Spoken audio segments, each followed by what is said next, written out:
इस क्षेत्र को देखने वाले हमारे सह संगठन मंत्री रहे और आजकल दिल्ली में संगठन का काम देख रहे हैं ऐसे हमारे श्री वी सतीश जी, हमारे सत्यनारायण जटिया जी, हमारे विजय सोनकर शास्त्री जी, सुनीता दुग्गल जी, अनीता आर्य जी और सभी वरिष्ठ सज्जन वृंद जो यहाँ आज जन्म जयंती मनाने के लिए गुरु रविदास जी संत भगवान जी की जन्म जयंती मनाने के लिए आप सब लोग एकत्र आए हैं।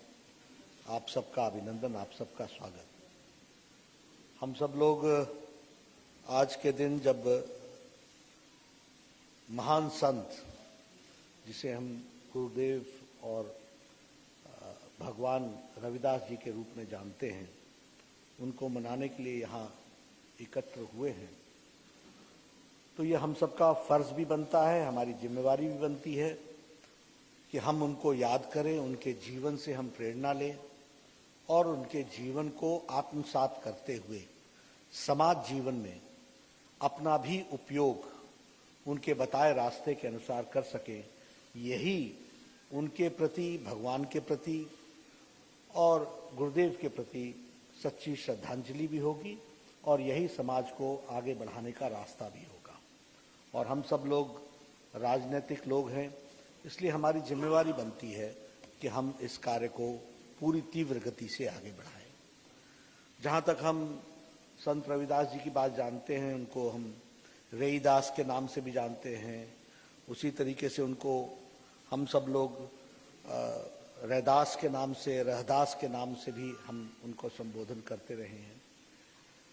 14वीं शताब्दी में 1376 में उनका जन्म हुआ और वह जिस परिवार में जन्मे उसमें इच्छा तो माँ बाप की यही होती है कि व्यक्ति अपने पारिवारिक काम में, अपने दैनंदिन में उसमें आगे बढ़े और उसी तरीके से वह देश की सेवा करे या समाज की सेवा करे। लेकिन धार्मिक प्रवृत्ति के रहने के कारण संत रविदास जी का मन कोई गृहस्थ जीवन में लगने वाला या गृहस्थ की दृष्टि से रहने वाला ऐसा नहीं था।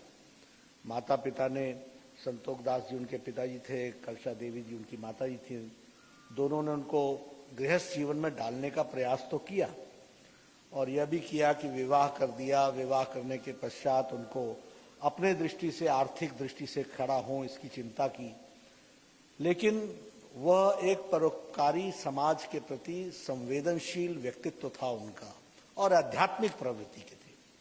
इसलिए वह अपने दैनिक जीवन में भी लोगों की सेवा में ही लगे रहते थे और उन्होंने कोई आर्थिकी की दृष्टि से कोई कार्य को आगे बढ़ाने की योजना न करते हुए समाज के सभी वर्गों की सेवा कर सके सच्चे मन से, अध्यात्मवाद से, इस बात को उन्होंने आत्मसात किया और उसी तरीके से वो छोटी आयु में ही परमात्मा के भक्ति में विलीन भी हुए और उसी तरीके से उन्होंने ये प्रयास किया कि हम समाज के काम को आगे बढ़ाएं।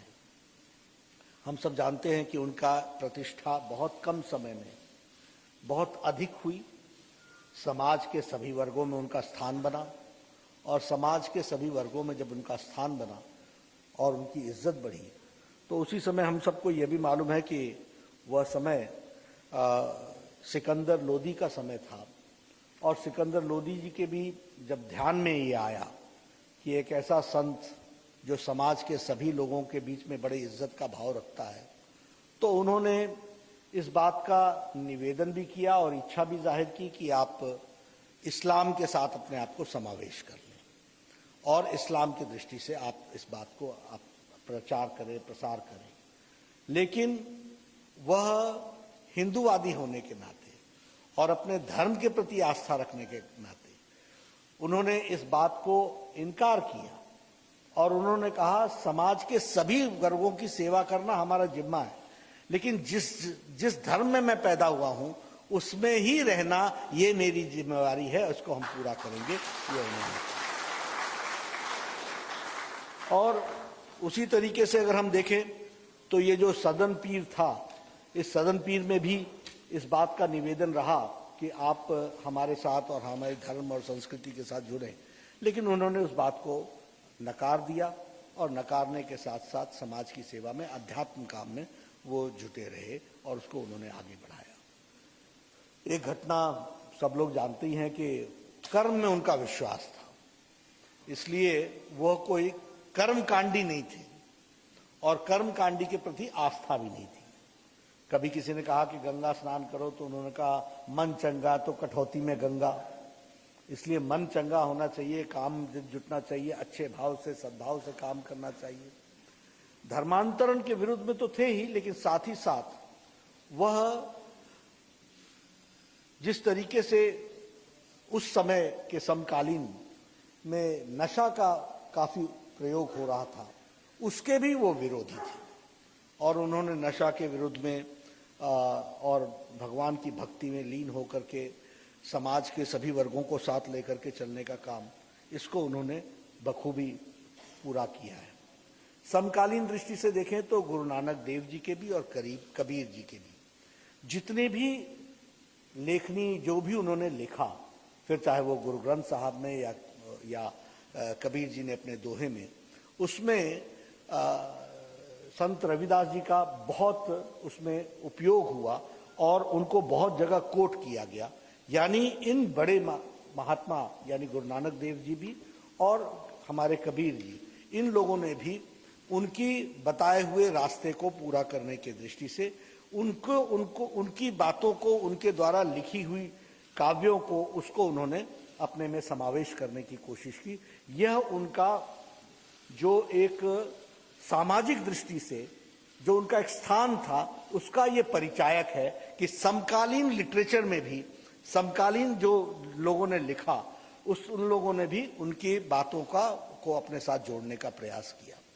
अब जैसे उनके बारे में ये कहा जाता है कि ऐसा चाहूं राज मैं जहां मिले सबन को अन्न, छोटे बड़े सब सम बसे रहे रैदास प्रसन्न, ये उन्होंने लिखा। अब आप देखिए कि ये जो वाक्य है, ये कोई किसी शताब्दी के लिए नहीं है, किसी साल के लिए नहीं है, ये मानवता के लिए, जब तक मानवता रहेगी तब तक के लिए यह हम सबको सीख है, यह हमको समझना है। और ये उन्होंने अपना एक दृष्टि समाज के प्रति रखने का प्रयास किया। राज धर्म के लोगों का क्या धर्म बनता है, इसको उन्होंने इसमें प्रदर्शित करने का प्रयास किया। और हमें खुशी है कि हमारे पार्टी की विचारधारा इसी बात को लेकर के आगे बढ़ती है। जब हम कहते हैं सब प्रसन्न रहें, सब अच्छे रहें, सबको अन्न मिले, तो इसकी यात्रा भी अगर हम अपने इस राजनीतिक जीवन से जोड़ें, यानी हम ये बड़े गौरव के साथ कह सकते हैं कि संत रविदास जी का यह शब्द, ऐसा चाहूं राज में जहां मिले सबन को अन्न, छोटे बड़े सब बसे रहे रैदास के प्रसन्न, ये अगर इसके वाक्य को अगर आत्मसात किसी ने किया है तो वह भारतीय जनसंघ और भारतीय जनता पार्टी ने किया है। यह हमको, और फिर मैं कहूंगा, मैं कहने के लिए नहीं कह रहा हूं, आजादी मिली, कांग्रेस पार्टी शासन में आई, कांग्रेस ने हमारे समाज को वोट बैंक की तरह देखा और वोट बैंक की तरह मुख्य धारा से अलग रख करके, देख करके आपको और हमको फियर साइकोसिस में रख करके वोट लेने का काम किया। तुम तो अलग हो, तुम्हारी चिंता कोई नहीं करता, तुम्हारी हम ही चिंता करेंगे, और चिंता कुछ नहीं की, लिप सर्विस किया। अगर आप देखेंगे तो उनके तरफ से कोई आप बता दीजिए जो स्कीम, जो योजना जिसमें उन्होंने अपने समाज को एक साथ जोड़ने का, पिरोने का काम किया हो, आत्मसात करने का काम किया, यह काम कांग्रेस ने कभी नहीं किया। दूसरी ओर आप हमारे यहां देखिए, सबसे पहले एकात्म मानववाद, इसको प्रतिपादित किया पंडित दीनदयाल उपाध्याय। क्या था एकात्म मानववाद? उस समय क्या झगड़ा चल रहा था? कम्युनिस्टों का बोलबाला था और कांग्रेसियों का आशीर्वाद था, और इन दोनों का मिलन था। और इसमें राजसत्ता चल रही थी। इस राजसत्ता में जब कम्युनिस्टों का बोलबाला बोलते हैं तो वो क्या कहते थे? वो कहते थे पेट, भूख यह महत्वपूर्ण है, बाकी सब गौण है। एकात्म मानववाद में पंडित दीनदयाल उपाध्याय ने कहा कि भूख महत्वपूर्ण है, लेकिन मानसिक भूख भी महत्वपूर्ण है, आत्मिक भूख भी महत्वपूर्ण है, आध्यात्मिक भूख भी महत्वपूर्ण है। और जब सब समाज के इन सब की भूख पूरी होती है तब एकात्म मानववाद आगे बढ़ता है। ये बात उन्होंने क्या कहा कि अगर मान लीजिए कि किसी को हम अच्छा भोजन दे और कहें कि तुमको वही करना पड़ेगा जो मैं कहूंगा और कुछ नहीं करना पड़ेगा, तो क्या वो संतुष्टि की ओर वह समाज जाएगा? नहीं। किसी को कहा कि तुम भूखे रहो और प्रभु की सेवा करते रहो, तो क्या वो समाज खुश रहेगा? किसी को कहा कि तुम भक्ति करो, भोजन भी कर लो, सोचने का काम तुम्हारा नहीं है, ये काम हमारा है, इसको हमारे को दे दो, क्या वो खुश रहेगा समाज? तो पंडित दीनदयाल उपाध्याय ने कहा कि मन, बुद्धि, आत्मा और शरीर ये जब एक साथ एक लड़ी में पिरोया जाता है और इस सब में जब सबकी, मन की भी शांति होती है, शरीर को भी शांति मिलती है, यानी भूख की भी चिंता होती है, आत्मा की भी चिंता होती है, और जब हमारे सोचने की शक्ति को भी पर्याप्त सोचने का मौका मिलता है, और ये जब समाज के सभी लोगों का होता है तो एकात्म मानववाद होता है और तब समाज सुखी होता है। ये बात उन्होंने हम सबको रखी, हम सबके सामने रखा।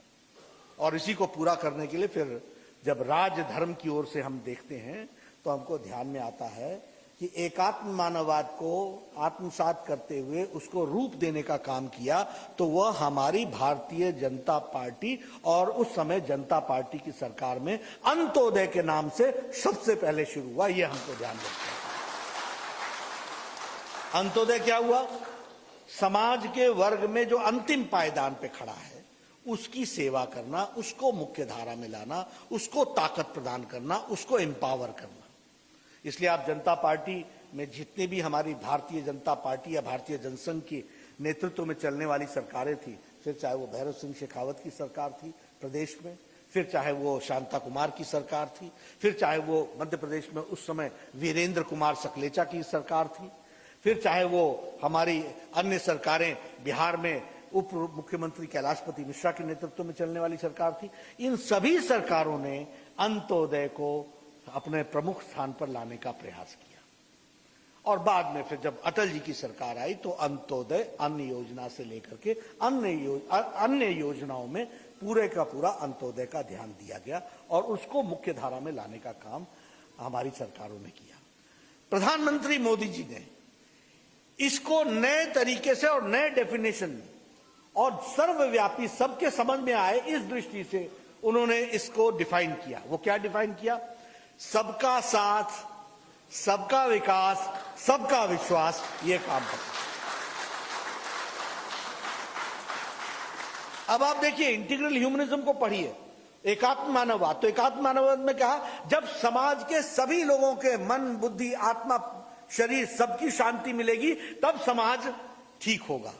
उसको ठीक करने के लिए अंत्योदय आया, उसको ठीक करने के लिए एक साधारण तरीके से विषय को रखा गया कि सबका साथ, यानी समाज रचना में सब बराबर के हिस्सेदार है, सबका साथ, सबका विकास और सबका विश्वास, ये हम समझ सके, ओनरशिप बन सके, इसको हमने पूरा किया।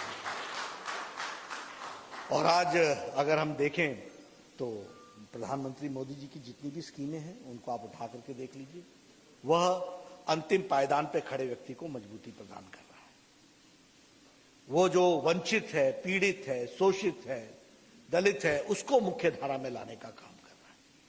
और आप कोई भी योजना उठा करके देख लीजिए, जनधन योजना उठाइए, आपको पता चलेगा कि हमारे समाज से मैक्सिमम लोग जनधन योजना का लाभ उठा रहे हैं।